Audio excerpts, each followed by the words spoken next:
इस विकल्प पर सीधे अमल करने की बजाय क्रोध रखना ही नहीं। अगर इस विकल्प पर अपनी पसंदगी की मोहर लग जाएगी तो बहुत अच्छा होगा, क्योंकि हो सकता है किसी निमित्त के कारण क्रोध आ गया, क्रोध आ जाता है, परंतु मन की भूमि पर वो जब क्रोध अड्डा जमा लेता है तो वो जो क्रोध है वो क्रोध क्या हो जाता है, वो क्रोध बैर का रूप ले लेता है। फ्रिज में रखा हुआ वो जल का उदाहरण दिया था, जम जाता है, ऐसे वो क्रोध जो है वो बैर के रूप में हमारे हृदय पटल पर, मन पर, हमारे जीवन पर स्थायी रूप से गांठ बांध लेता है। क्योंकि जब जब भी क्रोध टिकता है तो वो जो क्रोध टिकता है तो टिकने के बाद जीवन में वो संग्राम को लेकर आता ही आता है, वो बहुत बड़ी हमारी हार को लेकर वो आता है। रहेगा शव तो सड़ता है, बदबू आती है, कचरा जब पड़ा रहता है तो बदबू आती है, दूध जब पड़ा रहता है तो निश्चित तौर से वो फटता ही फटता है। बस क्रोध भी जब संग्रहित होता है और हमारे हृदय में बैठ जाता है तो वो एक आहाकार का सृजन करता है। कल एक और बात बोली थी कि जीवन में किसी को आघात नहीं देना, और किसी ने अगर हमें आघात दे दिया है तो उसका मन में संग्रह नहीं करना, नहीं तो वही संग्रह आपके जीवन के विग्रह का कारण बन जाएगा, बिल्कुल कारण बनता ही चला जाता है। इसलिए आप प्रयत्नशील रहें, न किसी को आघात दें, और अगर आघात किसी ने दे दिया है तो उसको निकालते चलें। जो मेरी प्रिय लाइन आप लोगों को मालूम है, क्या है वो मेरी प्रिय लाइन? आया और गया। बस इसको अगर आप अपने जीवन में निकालते रहेंगे तो निश्चित तौर से मैं सहनशील आत्मा हूँ, आता है और चला जाता है, उसको रखते चले जाओगे तो कभी भी वो बेर की गांठ बंधेगी ही नहीं, ये मान के चलना। क्योंकि होता यही है, हम सामने वाले की अच्छी चीज़ें तो भूल जाते हैं, लेकिन उसने थोड़ा सा भी कुछ बोल दिया वो बहुत जल्दी याद रहता है हमारे लिए, वो हमें बिल्कुल डिलीट नहीं कर पाते हम, वो हमारे मन में गांठ बैठ जाती है, और वो गांठ ऐसी होती है कि फिर वो झुकने नहीं देती है।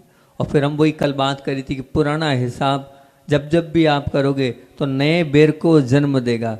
अगर आप बेर से वास्तविक हिसाब से बचना चाहते हो तो क्या करना है, उस पुराने हिसाब चुकते करने की बजाय पुराना हिसाब भूलने की आदत डाल लो। बस जितना पुराना हिसाब आप भूलते चले जाओगे उतना आपका जीवन अच्छा बनता चला जाएगा। एक बात कल और बोली थी कि जो स्मृति हमारे चित्त को सतत व्याकुल बनाती है, व्यक्तियों के प्रति दुर्भाव बढ़ाती है, हमारी प्रसन्नता की कब्र खोदती है, वो स्मृति हमारे लिए कल्याण रूप नहीं, वो अभिशाप रूप है। तो जो गांठ है वो अभिशाप रूप ही रहने वाली, मन में बिठाकर अगर आपने रखा है तो वो क्या है, वो तो आपको हमेशा दुर्भाव को बढ़ाएगी ही बढ़ाएगी, वो आपको आकुल व्याकुल करेगी ही करेगी। इसलिए पुराना हिसाब चुकता नहीं करना है, बल्कि उसको मिटाते चलने जाना है। कल एक और बात बोली थी हमने कि बहुजन वर्ग ये स्वीकार करता है, वो क्या मानता है कि जीवन पथ से दुश्मन हट जाए इसका नाम शांति है। लेकिन मैंने कल कुछ और बताया था, मैंने कहा था ये सब अज्ञानी जन मानते हैं कि शांति का उद्गम स्थल क्या है, शांति का उद्गम स्थल तो हृदय है। दुश्मन की वृत्ति अगर अटल रूप से खड़ी है तो शांति कैसे मिल सकती है, मिल ही नहीं सकती। दुश्मन निकल जाए शांति कहलाती है। ऐसी शांति कोई मतलब नहीं है ऐसी हासिल करने की, क्योंकि ये शांति तो कहा था ना कि निष्प्राण निस्तेज खतरनाक शांति तो ऑपरेशन थिएटर में भी आपको वो क्लोरोफॉर्म सुंघाकर दे दी जाएगी, लेकिन वो शांति नहीं। हमने कल बात करी थी आपसे क्रांति की, कल आप लोगों के सामने क्रांति की बात करी थी कि जीवन में से दुश्मन हट जाए यह है शांति, और हृदय में से दुश्मनी की वृत्ति मिट जाए यह है क्रांति। हमें उस वृत्ति को मिटाना है, हमें उस दुश्मनी को बाहर करना। दुश्मन से हो जाने वाली स्वाभाविक जो उसकी मृत्यु भी हो गई उससे भी शायद शांति का अनुभव होता है, परंतु क्रांति का अनुभव कब होगा, जब हमारे मन में वो पुराना हिसाब जो है वो हट जाए, वो भयंकर वृत्ति मन से हटेगी, तभी हमारा जीवन बहुत अच्छा बनेगा। तब इसीलिए कल का एक बहुत क्रीम कोटेशन जो दिया था वही दिया था, दुश्मन की अनुपस्थिति वो शांति, दुश्मन की अनुपस्थिति वह शांति, और दुश्मनी की अनुपस्थिति वो है क्रांति। दुश्मनी की अनुपस्थिति वो है क्रांति। आपको दुश्मनी की अनुपस्थिति करने वाला है, आपके जीवन से दुश्मनी हटना चाहिए, दुश्मन नहीं, क्योंकि वो आने वाला जो क्रोध है वो शायद अशांति का सृजन करने वाला है, मगर रहने वाला जो क्रोध है वो बैर का कारण बनता है। क्रोध आए मनाई नहीं, क्रोध आने के बाद रखना नहीं है, इसकी मनाई है। क्रोध आए मनाई नहीं, लेकिन क्रोध को रखो मत, उसको अपने घर मत बना दो, नहीं तो वो बैर का रूप ले लेगा, बैर का रूप चलता चला जाएगा। प्रश्न ये है, प्रैक्टिकली सभी का प्रश्न ऐसा होता है, सभी लोग ये पूछते हैं कि जीवन में से बहुत से मौके आते हैं जहाँ पर क्रोध से बचा नहीं जा सकता है। जैसे किसी ने व्यापार में जिन्होंने हमारी संपत्ति का नुकसान पहुँचा दिया, समाज के बीच में जिन्होंने हमें बेआबरू कर दिया, सुविधाओं से जिन्होंने हमें असुविधाओं में ढकेल दिया, जिन्होंने सतत हमें परेशान करने का ही कार्य किया है, ऐसे व्यक्तियों के अपराधों को याद नहीं करें तो क्या भूल जाएं? एक प्रैक्टिकली प्रश्न है। निरंतर क्या अन्याय का शिकार बनते रहें और परेशानियों में अपने आप को फंसाते रहें? कोई भी संसारी प्राणी के साथ ये परिस्थितियाँ होती तो क्या स्वीकार करते चलें? बहुत अच्छी बात है। बार बार अन्याय का स्वीकार न बनना हो तो सामने वाले व्यक्ति के किए हुए अपराध को क्या करना है? भूलते जाएं। तो मैं तो कहता हूँ बहुत अच्छी बात है, ऐसा सबके साथ होता है, हर प्राणी के साथ, हर जीव के साथ होता है। व्यक्ति के, उसका उत्तर यही दे रहा हूँ कि व्यक्ति के अपराध को भूल जाना, व्यक्ति के अपराध को भूल जाना, परंतु उस अपराध की वजह से मिले सबक को मत भूलना। कैसे महाराज जी? मान लीजिए किसी व्यक्ति को आपने बहुत अटूट विश्वास था और विश्वास करने के बाद 5 लाख रुपए दे दिए। अब 5 लाख रुपए आपने उसको दे दिए, अब वो 5 लाख रुपए आपको वापस नहीं दे रहा है। अब वो नहीं दे रहा है तो क्या करा जाए? उसको कब तक गांठ बांध के रखोगे? कब तक, कहाँ तक ले जाओगे इस गांठ को? सबसे अच्छा तो तरीका यही है कि उससे एक ही आप सीख लो, क्यों मैंने ब्याज के चक्कर में 5 लाख रुपए दिए? गलती तो मेरी हैगी, मैंने क्यों दी? पहली सीख। और दूसरी सीख यही है कि 5 लाख दिए, वो नहीं दे रहा है, सीधी सच्ची बात है, पुराने जन्म का कर्जा उतर गया। अब आद्रोत परिणाम नहीं करूँगा, दे रहा है तो ठीक, नहीं दे रहा है तो कोई बात नहीं, लेकिन गांठ को बनाकर नहीं रखूँगा, गांठ को अपने हृदय में नहीं रखूँगा, नहीं तो वो 2-5 लाख रुपए आपके जीवन को समाप्त कर देंगे। वो 1-2 लाख के चक्कर में आप हमेशा बद्दुआएं देते रहोगे, उसका बुरा हो, उसका बुरा हो चाहे नहीं हो, लेकिन हमने अपना बुरा तो निश्चित तौर से कर लिया उन 1-2 लाख रुपए के चक्कर में। नहीं, बिल्कुल नहीं। गया चला गया, आना होगा आ जाएगा, उसका संकल्प विकल्प मुझे नहीं करना है। या जितने लोग बैठे हैं उनसे यही कहूँगा, यही बात रखूँगा, चला गया चला गई, जमीन चली गई, मकान चला गया, चले जान दो, कोई बाधा नहीं है, पर मन में गांठ मत रखो, मन में द्वेष मत रखो। उसके पुण्य का था, उसके यहाँ लिखा हुआ था, वो ले गया, लेकिन उसको लेके बैठे रहेंगे तो निश्चित तौर से हम सबसे तो क्षमा मांग लेते हैं, लेकिन क्या जिन्होंने हमारा सब कुछ ले लिया है, जिन्होंने हमें सड़क पर ले आए, जिन्होंने हमें बर्बाद कर दिया है, जिन्होंने हमें हमेशा जलील किया है, क्या उनके प्रति हमारे मन में क्षमा भाव रहता है? अगर उनके प्रति आपके मन में क्षमा भाव है तो वास्तविकता में आप असली क्षमा वाणी बना रहे हैं, असली क्षमा वाणी बना रहे हैं। मैं हमेशा कहता हूँ, व्यक्ति शिखर जी चला जाएगा पर घर के बाजू में क्षमा मांगने नहीं जाता है। ये कितनी बड़ी विडंबना है कि शिखर जी चले जाएंगे, वो तीर्थ क्षेत्र की वंदना कर ली, क्या वंदना कर ली, क्या प्रभु के दर्शन कर लिए, क्या सिद्ध क्षेत्र हुआ है आप? अरे सबसे बड़ा क्षेत्र तो वो है कि जहाँ आजू बाजू वाले और जिससे है उसके पास आप चले जाओ, उससे क्षमा याचना कर लो, वो करे चाहे नहीं करे, मैंने तो अपना काम किया, मैंने तो अपना कार्य कर लिया। क्योंकि साथा वेदनी के कारणों को उठाकर सुख की प्राप्ति के उपाय को जब उठाकर देखते हैं, आचार्य उमा स्वामी यही लिखते हैं सुख प्राप्ति के उन उपायों में कि तुम्हें सुख चाहिए, साता चाहिए तो शांति। क्या है शांति का मतलब?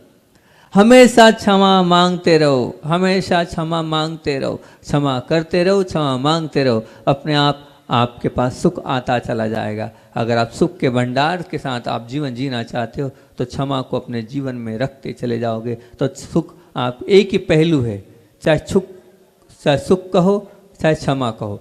जहाँ पर क्षमा है वहाँ पर सुख है, जहाँ पर क्षमा है वहीं पर सुख है, और जहाँ क्षमा नहीं है वहाँ पर दुख है। अगर चाहते हो आप सुखी बनना, बस करते चलो, सुबह शाम दोपहर तीनों टाइम, जब जब जहाँ जहाँ क्षमा मांगते चलो। क्योंकि मकान की दीवार, कल एक और बात बोली थी हमने कि मकान की दीवार की अपेक्षा गलत सोच की दीवार ज़्यादा मजबूत होती है और भयंकर होती है। बस वो गलत सोच की जो दीवार होती है बहुत, वो नहीं निकलती। वो घर जो कर जाती है, वो दीवार जब बन जाती है तो बहुत हथौड़े के बाद भी वो दीवार नहीं टूटती। वो ईंट सीमेंट की दीवार तो तोड़ लेते हैं हम, पर जो एक बार किसी के विषय में गलत धारणा बन गई, ये ऐसा है, ये वैसा है, ये जो ऐसा और वैसा अगर हमारे हृदय में ये दीवार खड़ी हो गई है, उस दीवार के कारण हम चाह कर भी सामने वाले से क्षमा नहीं मांग पाते। बस उस गलत सोच की दीवार को खत्म, वो है गलत, हम ये नहीं कह रहे वो गलत नहीं है, वो उसकी जगह गलत होगा, पर मैं उसको गलत करने वाला कौन हूँ, मुझे क्या अधिकार है उसको गलत बोलने का। उसने जो किया कर्म का उदय था, हो गया, लेकिन मुझे उसको गलत नहीं बोलना है। मुझे किसको गलत बोलना है महाराज जी? फिर वो गलत नहीं, मुझे मेरे कर्मों को गलत बोलना है। बस मैं तो मेरे कर्मों को गलत बोलता चला जाऊंगा तो निश्चित तौर से वो दीवार खड़ी ही नहीं होगी। क्योंकि बेर की वृत्ति पाए गलत सोच पर खड़ी होती है, टिकती है तथा बढ़ती है। फिर से बोलूं, बेर की वृत्ति प्राय गलत सोच पर ही खड़ी होती है, टिकती है और बढ़ती है। इसलिए सोच को निर्मल कर लो, सोच को पवित्र कर लो, सोच को पावन बना लो, मन को अच्छा कर लो, तो निश्चित तौर से वो दीवार खड़ी ही नहीं होगी। और नहीं तो वो क्रोध तो आया है, वो क्रोध फिर बेर का जन्म लेगा, और वो जो बेर है वो बेर क्या होगा, जब जब वो बेर हमारे अंदर आएगा तो उस बेर के बगीचे में, कल भी कहा था, वो हरा भरा बगीचा बन जाएगा। तो उस बगीचे के जो फल हैं वो हिंसा भी, दुर्भाव भी, व्याकुलता भी, उद्विग्नता भी, आवेश भी, चिड़चिड़ापन भी, अनेक प्रकार के वो फल उसमें लगते चले जाएंगे। अगर चाहते हो कि इन फलों को नहीं खाना चाहते हो तो अपने जीवन को अगर पवित्र बनाना चाहते हो, नरक और त्रियन से बचना चाहते हो, सब करो, लेकिन बेर की गांठ को आप अपने जीवन में बिल्कुल भी आने मत दो, बिल्कुल भी उसको अपने घर स्थान बनाने मत दो। परमात्मा, संत, सज्जन किसी पर आक्रमण नहीं करते। क्यों नहीं करते? परमात्मा भी नहीं करते, वो संत भी नहीं करते, सज्जन भी नहीं करते, वो किसी पर आक्रमण नहीं करते, और बेर की गांठ भी नहीं रखते हैं। वो बेर की गांठ भी नहीं रखते हैं क्योंकि आवेश के शिकार वे बनते ही नहीं है। उसका मुख्य कारण क्या है? उनके जीवन में क्रोध आता तो है पर उस क्रोध को रखते नहीं है। क्रोध तो सबके पास है, संज्वलन क्रोध है, हम लोगों के पास भी संज्वलन क्रोध है, लेकिन उस क्रोध को रखते नहीं है। इसलिए हम बहुत निर्भीकता से जीवन जीते हैं, निर्भयता से जीवन जीते हैं। जहाँ रखना प्रारंभ कर दिया वहाँ गए। एक पल इस बात को आप बिल्कुल समझ लेना। आप तो ये मौके आते हैं तो हो जाता है, जैसे मौके तो हर चीज़ के आते हैं। अभी आपसे कोई दान मांगने आता है ना, तो आप कैसे आगे पीछे हो जाते हो और बहाना बना लेते हो, ऐसा है वैसा है ये है। ऐसी बहाने आप क्रोध आता है तब क्यों नहीं बनाते हो? बताओ, तब ऐसी स्थिति आपके साथ क्यों नहीं आती है? क्यों? क्योंकि दान देना नहीं है।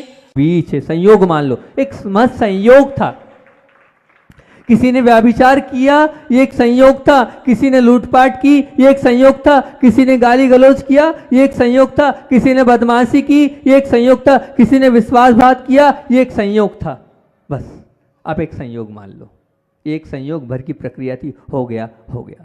बिल्कुल संक्षेप से सारभूत में एक है, किसी ने चाहे कैसी भी बुराई क्यों ना हो, उसका स्वभाव नहीं मानना, बल्कि उसको संयोग मान लेना, उसका वो स्वभाव नहीं मानना, उसको संयोग मानकर दुर्ध्यान और दुर्भाव के आप शिकार होने से बचते चले जाएंगे। इसलिए हर क्रिया को, हर क्रिया को एक महत् संयोग मानते चलो आप, संयोग नहीं। अब स्वभाव मानोगे तो फिर होगा क्या? वो ऐसे हैं तो वो वैसे बनेंगे। वो अगर आपने मान लिया कि वो क्रोधी हैं, वो क्रोधी बनेंगे। आप देखेंगे वो क्रोधी नहीं है, एक इस प्रकार की स्थिति बन गई थी, इस प्रकार की परिस्थिति बन गई, तो किसको क्रोध नहीं आता है? सबको क्रोध आता है, तो उनको क्रोध आ गया। इतना ही तो विचार करना है।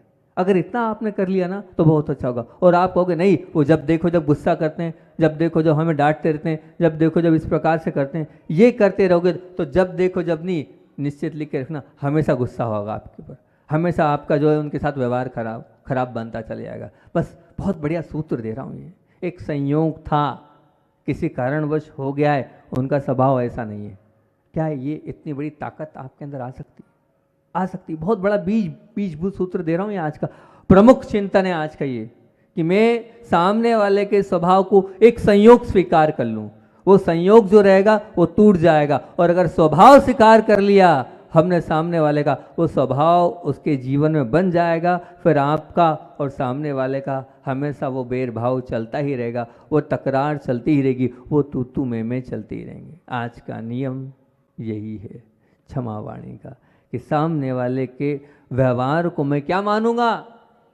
संयोग, स्वभाव नहीं। वो ऐसे नहीं है, वो तो ऐसे है ही नहीं।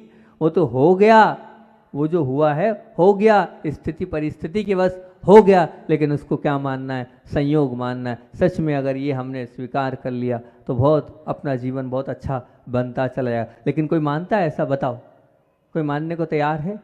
मानता है? स्वीकार करता है? मानता है कि ये तो एक सिर्फ संयोग था, हो गया गलती।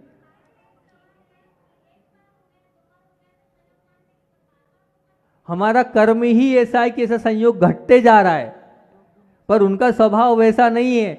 एक बात, वो इतने अच्छे हैं कि 10 लोगों के साथ गुस्सा नहीं कर रहे हैं, हमारे साथ ही कर रहे हैं, वो हमारे साथ ही संयोग होगा। ठीक है ना? वो ऐसे कहाँ हैं? वो सबसे अच्छी बात करते हैं, लेकिन हमारे से ऐसी बात नहीं कर पा रहे हैं, हमारे साथ ऐसा संयोग है। बाकी उनका स्वभाव तो बहुत अच्छा है। ऐसा भी तो सोच सकते हो, क्यों नहीं सोच सकते हो? ऐसा सोचो आप, है ना? कर्म का उदय आपके साथ ही घट रहा है ना, तो संयोग को स्वीकार करते चलेंगे तो निश्चित तौर से। दूसरा तत्व अगर इसमें दूं तो दूसरी बात यह है कि मैं को प्रधानता देने की बात नहीं, मैं की हो रही उपेक्षा का संज्ञान लेने की वृत्ति नहीं, तो फिर क्रोध की संभावना